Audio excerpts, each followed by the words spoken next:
اس سال تقریباً 40 سے 60% لوگوں نے لڑکوں نے کالے کپڑے سلوائے ہیں اور محرم میں کالے کپڑے پہنے. یہ شیعوں والی عادتیں تمہارے اندر کیسے آ گئی؟ محبت حسین سیکھنے کے لیے آپ شیعوں کا سہارا لیں گے؟ ان حرکتوں سے باز رہنا ہوگا, ڈھول بازی سے باز رہنا ہوگا. اور آپ کو 10 محرم کیسی منانا ہے سنیے. آقا کریم صلی اللہ علیہ وسلم جب ہجرت کر کے مدینہ شریف تشریف لائے تو دیکھا کہ یہودی روزہ رکھ رہے ہیں, تو اللہ کے نبی نے یہودیوں سے فرمایا کہ آج کے دن کیسا روزہ رکھ رہے ہو؟ تو یہودی بولے کہ 10 محرم الحرام کو ہمارے پیغمبر حضرت موسیٰ علیہ السلام اور ان کا لشکر, ان کے لشکر کا فرعون اور فرعون کے لشکر نے پیچھا کیا تھا. جب بیچ پانی میں پہنچ گئے تو فرعون اور اس کے لشکر کو اللہ نے ڈبو دیا اور ہمارے پیغمبر حضرت موسیٰ اپنے لشکر کے ساتھ دریا سے پار ہو گئے. تو شکرانے کے طور پر ہمارے پیغمبر حضرت موسیٰ نے 10 محرم کا روزہ رکھا تھا, تو ہم بھی 10 محرم الحرام کا روزہ رکھتے ہیں.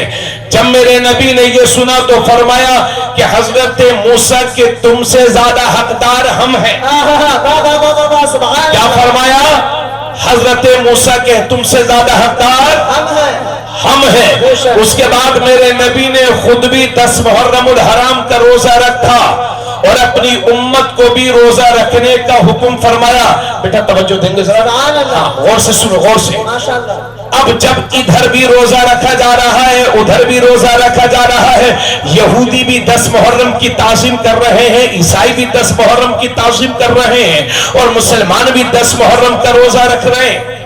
تب کچھ صحابہ نے عرض کیا, یا حضرت عبداللہ ابن عباس نے عرض کیا, یا رسول اللہ 10 محرم کو روزہ ہم بھی رکھ رہے ہیں, یہودی بھی رکھ رہے ہیں, تو یہ مشابہت نہیں ہو رہی ہے؟ تو اللہ کے نبی نے فرمایا لَأَصُومَنَّ التَّاسِعَ, اگر میں اگلے سال زندہ رہا تو 9 محرم کا بھی روزہ رکھوں گا. سبحان اللہ, سبحان اللہ, ماشاءاللہ. لیکن آقا کریم صلی اللہ علیہ وسلم نے یہ فرمایا اس اگلا محرم آنے سے پہلے ہی حضور کا وصال ہو گیا تھا اور حضور 9 محرم کا روزہ نہ رکھ سکے, لیکن خواہش کا اظہار فرمایا تھا کہ اگر میں زندہ رہا تو 9 محرم الحرام کا بھی روزہ رکھوں گا. اس سے یہ پتہ چلتا ہے کہ محرم الحرام میں 2 روزے یعنی 9 محرم اور 10 محرم کے روزے یہ سنت ہے.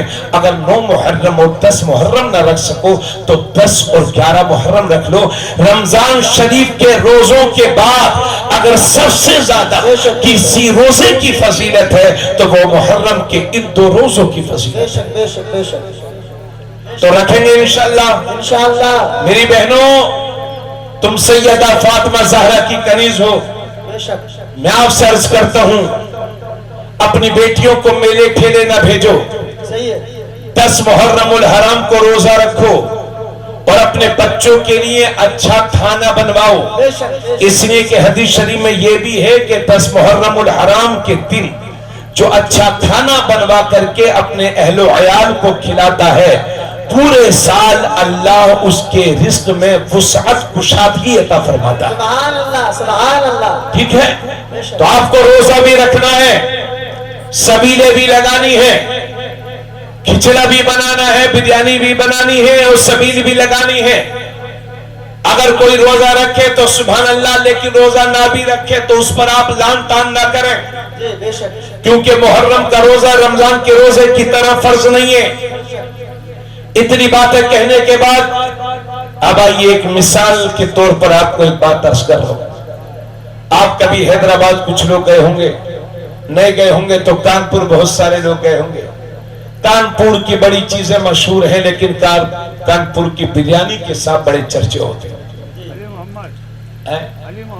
علی محمد, اچھا وہاں بریانی ملتی ہے. اچھا ماشاءاللہ, اللہ سلامت رکھے.